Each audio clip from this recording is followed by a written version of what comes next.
Baseball. What would happen in the world without baseball? Let's just be plain out honest right now. I think baseball is America's sport. Some people might argue that and say soccer is, but honestly, people can say that baseball is America's sport. All right, baseball started in about 1783, late 1700s, and with a team called the New York Knickerbockers. This team was special because they were the team that the refs, however you want to call it, blues, made the rules for baseball because before that they didn't know the rules. So the Knickerbockers were kind of like the testing subject for the refs to make the rules. Like they didn't know what a home run was, so right when someone hit it out, they're like, "All right, we have to call it that." And like a double or anything, they didn't know what to call that and how to play. So the Knickerbockers was kind of like the test dummies, as I would say, for Major League Baseball. Starting out, there was only one league called the American League, which consisted of mostly, not meant the National League, and National League is mostly like East Coast teams. So none on the West Coast was introduced to baseball until about 30 years after the New York Knickerbockers started. Once both leagues got into play, there was a thing called trading. Trading's among teams. You just if the team doesn't want to pay you enough or you want to get traded, they'll write up some waivers and you can get traded across this.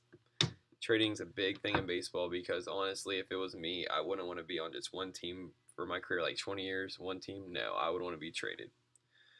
Also, having another league, starting out, the American League, there would only be one championship just for those, 7 teams.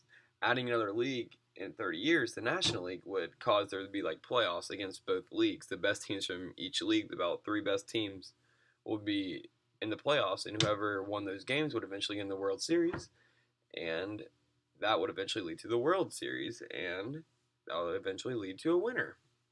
So that is how that all started. And the next thing, a big thing in baseball, is about, I really don't know if I talk about this, but I am. It is the Negro Association League. This started back 1840s, back in the day.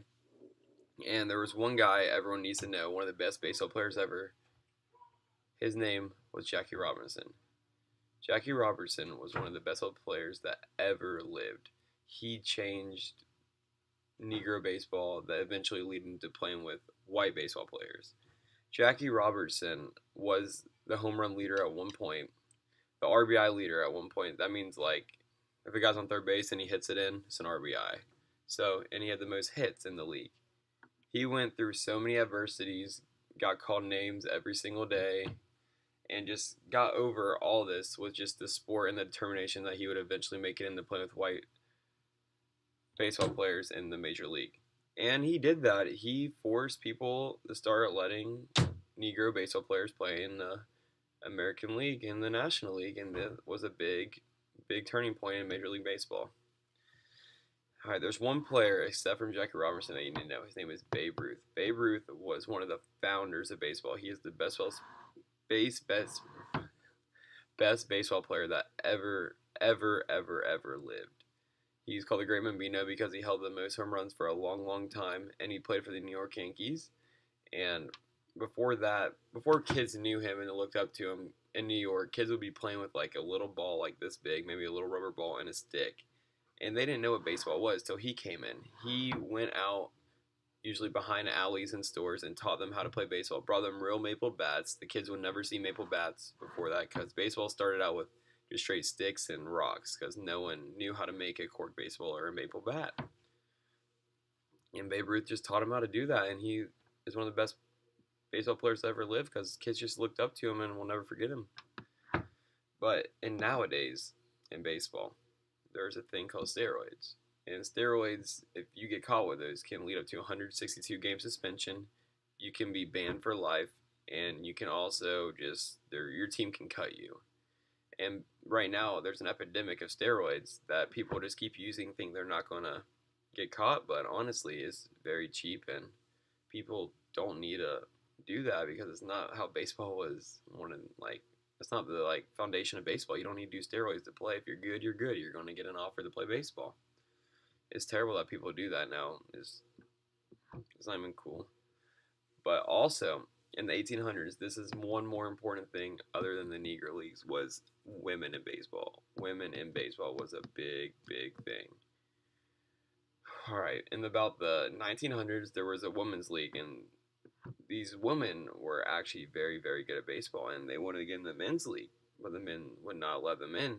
So they made their own league, and eventually that led to the first girl baseball player to get in the major league, and that was just another turning point.